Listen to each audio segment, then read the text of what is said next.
mean, I love Gerard. I love playing with him, playing for him. But y'all know, I don't have none of us have no say on that. So I mean, they made a decision, and we gotta just cherish the moments we had with him, and hope the best for him, and move on as an organization. When did you find out? How did that come down? When did I find out? Yeah. Yesterday. No, but how did it come down? Everybody else. Did they have a team meeting, or how did it come about? No, I had just seen it on social media. Just your thoughts on the job that Gerard did here for 1 year, and where you guys stand right now. Yeah, I mean, it's hard to be, win games in this league in the first place. And then I think he did a good job. I mean, everybody in this locker room was riding for him. It's a tough business. So. Have you had a chance to talk to him after? No, I haven't. Christian, what are your feelings going forward? I know it's the end of the season. I know it's the off season. It's time to take a break and move on. But when you digest all this, are you anxious? Are you excited about what's next and who's going to take over and all that stuff? How are you feeling? I mean, I'm excited to get back to my family. Get back to my family, be with them, friends and family. Take some time away from ball, and I mean, just once we get the news, we get the news. So they're gonna make a good decision, and whoever it is what it is. Do you feel more equipped to sort of handle that, not being a rookie? There's a lot of rookies in this room. You've been in this league for 2 years now, so you understand better than others that this is a business and this change. So I guess you will be excited eventually about what's going to go forward, right? Oh yeah, for sure. I mean, you're always excited, just the chance to play football. So I mean, like I said, whoever they pick, they pick, and we're going to do our best to go out there and win games. We've talked about having Drake and what that means to you guys, and just when you get going next year with the new head coach, what needs to happen in order to get back to Patriots football and playoff success? Just winning games. I mean, it comes down to winning games. Practicing, continuing to build this bond in the locker room, and go out there and execute. I mean, looking back on this game or this year, I mean, we had 7 1-loss, 1-score games. So I mean, we're not far off. We got the pieces we need. So we just gotta execute better and get ready. Christian, the line is that it's a results-driven business. We hear that all the time. Just as a human, is it really fair that somebody got fired after 1 year? I mean, that's I can't really answer that. I mean, What's your opinion? I mean, it is what it is. Like I said, I love Mayo, so yeah. What qualities do you hope your new coach has? What type of coach do you respond to yourself personally? Really, anybody. I mean, I pride myself on being coachable, so whatever type of coach they are, I'm gonna come in and be the same person I am. So it doesn't really matter what type of coach it is. Just do what I gotta do. Thanks, Christian. Yeah, it's a hard day. It's part of our business, and obviously, it's no matter what, it's always hard to end a year. It's not going to be the same, and obviously there's a lot to figure out, and we'll move on and move on to 25. So that's all we can do. Were you surprised after just 1 year? Look, it is what it is. I appreciate Gerard for giving me the opportunity to come back and play, and give me the opportunity to play next year, and supporting me through this year. Look, it's tough business. He's not new to the business. He understands that, and I appreciate everything he did for me and helped me and allowed me in the support he gave me this year. What's a message from the front office and maybe from you as well? We heard some of the things you've said in podcasts and stuff about what needs to happen here to get back to the Patriot playing in 2025. Yeah. Look, it starts today for guys that are hurt or injured and going to have surgery or just get rested up to get ready to go. And the off season is such a big time for guys. So my stress to a lot of the guys, you can, because I've been there. I lost 20 pounds in my rookie year because I just didn't know what it took to, and you've been in. Guys have been in college, and you've got the food programs in college. You've been here, food programs, guys helping you. Times you got to be places, and in college, you get like a week off, and then you're right into winter workouts with your team, and then or you're going to the combine training and all that stuff. So this is the first time where it ends, and it's see April, and guys can either go around and do nothing for the next 3-4 months, or they can come in April ready to go in the best shape they can be in, eat healthy. For a lot of guys that played a lot of football this year, get healthy, get stronger, faster, take care of your nutrition, and do all that to put yourself in the best position, not only for this football team, but for yourself personally. And, come in April and have a great April, leads into great OTAs, which lead into a great training camp and hopefully a great year. So it's such a big time for everyone in all different aspects, getting healthy, and making those jumps, especially for young players. I saw a lot of growth from year 1 to 2, 2 to 3, 3 to 4, and so on. So, you've got a year under your belt, 2 years, whatever it may be, to say, all right, well, these are areas I can improve on, and, that's what you try to do. David, you're the longest tenured player here. Yeah. You're team captain. Yeah. You've seen absolutely the highest of highs. Yeah. These last 4 or 5 years, where do you feel the organization has kind of lost its way? Yeah, I don't know. There was, obviously 21 thought we were moving back on the right track. Was very excited. 22, obviously wasn't good enough, but still fighting for the playoffs there toward the end. And look, we got to build a culture and get back to that winning culture. That's a big thing, and hopefully that's what we'll do next year. Does it feel like some of that's eroded? Look, the fact of the matter is there's a lot of guys that have, on this football team that haven't had a lot of success, and I tried to stress that, like, the ultimate goal in this game is that trophy, and that's the reason why I still play the game, is to try to get back to that chance, because there's nothing like it. I've done a lot and been so blessed, and that day in February, there's nothing like it, and for you personally, and also for the guys, the bond you share with those guys, I'll never forget, the hard times with guys like Shaq and Joe and Ted and Nate and all those guys, because we went through it together, and whether it was Dante riding our ass or us riding each other, getting on each other, like, those hard times, made us, and it's a bond you'll always share, and look, it's the greatest culmination of doing something that you've done your whole life is that trophy, and that's what it's all about, and that's something, I know as an organization we want to strive for, and I want to strive for personally.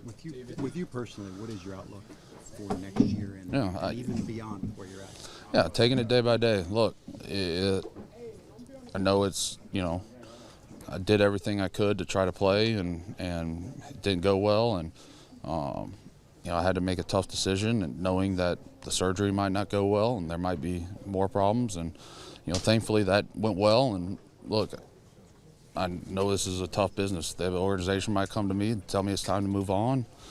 I might get into OTAs or training camp and no, I can't do it. And if the organization decides to go in a different way, that's their choice. And I hope that's not the case. I want to play football. I've done this for a long 26 years, and I'd like to make it to 27 and see where it goes from there. And but I'm just taking it day by day. That's all I can do. I got a long road, been through it before, so I know what it's going to take, and I'm going to try to do it. I'd like to see my son see me play a little bit more. I think he doesn't want me around as much. He gets in trouble more, so I think he likes it when I'm gone a little bit. So, and I want to play, and I want him to be able to experience some more, because it's a hopefully he'll enjoy it, and and get to have some memories from it. I always enjoyed watching guys like Slater or Deb bringing their kids around, and obviously wasn't able to do that as much this year, but I I know it's not all on my decision, and but I'm going to take it day by day. I'm going to be in here working out, rehabbing. Did it today, do it tomorrow, do it Wednesday, and do it until they take my key card away. So, or if whatever happens. So, that's all I can do. Control what I can control, and we'll have those talks when they decide to have those talks. David, how difficult was the season for you? Yeah. Not being able to contribute on the field? Yeah, it's frustrating, and obviously, when you feel like you let the team down, and that's tough. Feel like you left, the organization down.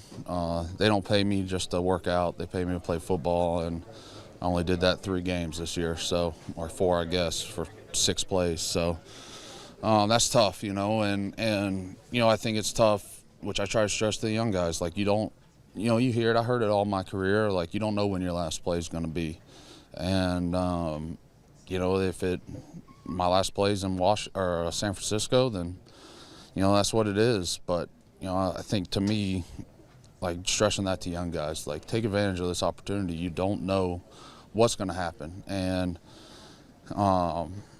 look, it comes and goes. And like I said, the organization can tell you you might get told yourself. You might decide yourself.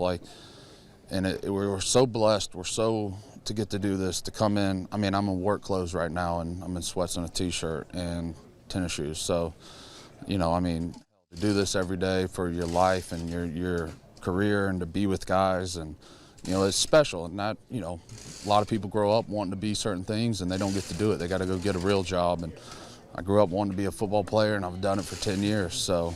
That's special, and I hope guys don't take that for granted, because you don't know, and it's such a blessing, man, to get to be in an NFL locker room, whatever role you're in, and so it was a frustrating year for me, because I do know that, and I know there's a light at the end of the tunnel for me.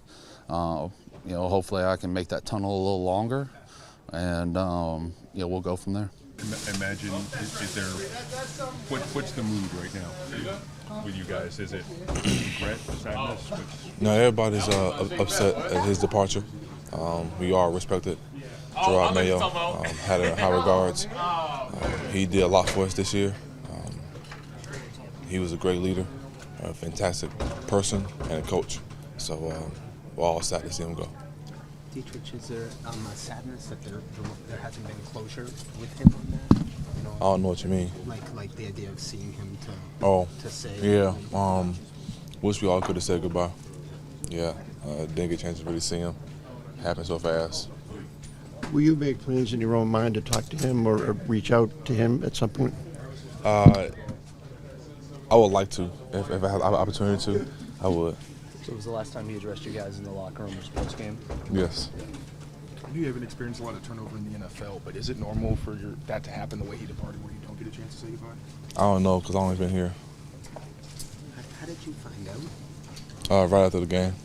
Through social media? Nah, people were whispering, and I kind of just heard some things. Yeah.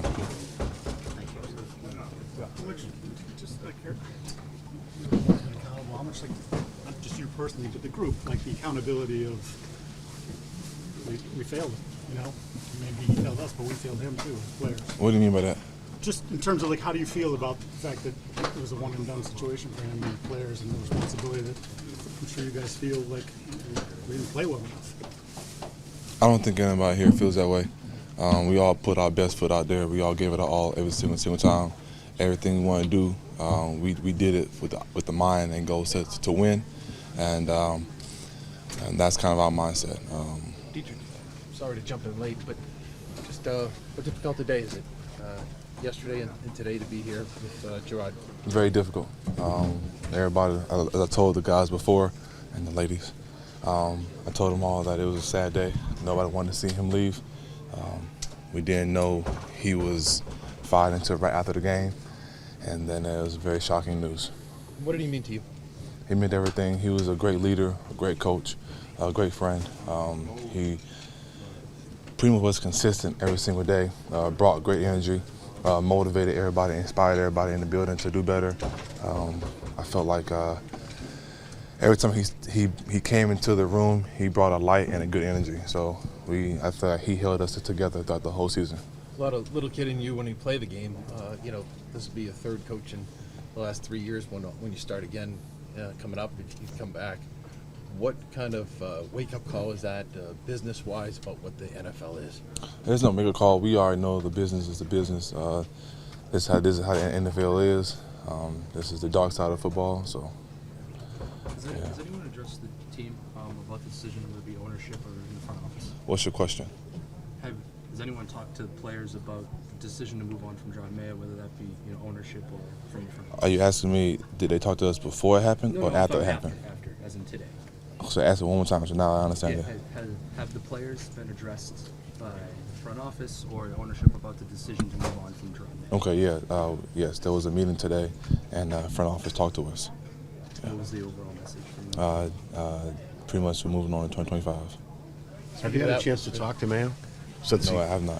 What would you like to see in the next head coach from the sense of, as a group, as a team, what would you like to accomplish together in 2025? Everything that Gerard Mayo was, a great leader, a great coach, a great person, inspirational, motivational, and also getting wins as well. So that's about it. I saw you hugging him after the game. What did you say? What did he say to you? It was just an embrace of coach and player.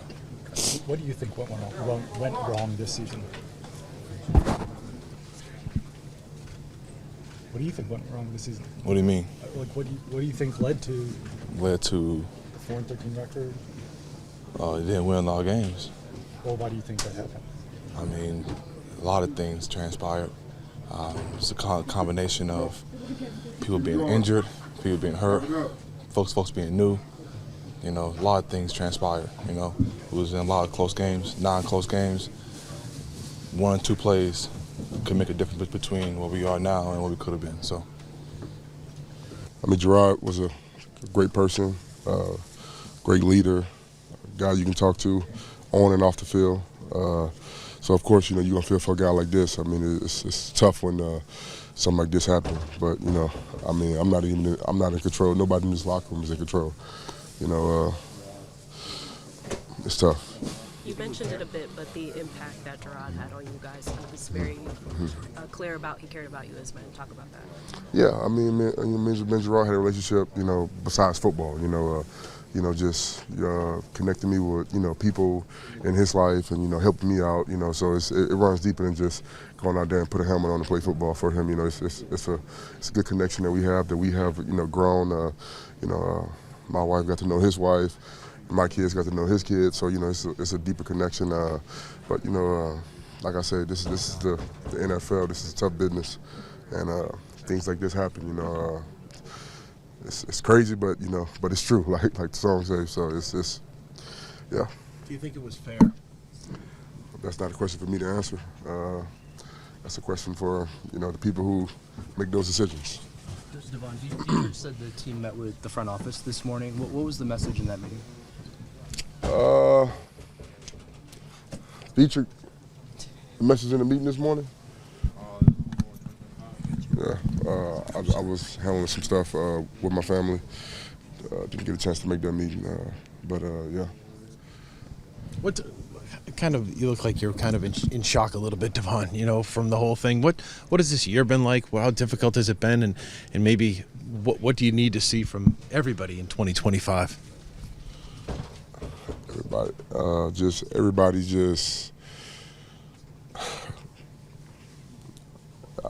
everybody, I feel like everybody being accountable. Everybody, players, coaches, everybody. And then if we can do that and, things will start moving forward. Until then, nothing won't change. You've been pretty optimistic that if things start going, do you feel like things can start going in the right direction in a hurry with this group if everything's under control from day one, start to finish, with a new leader all the way down through you guys? Everybody just play their part and do the right thing, yeah. But everybody got to do that. Sometimes that's not always the answer. So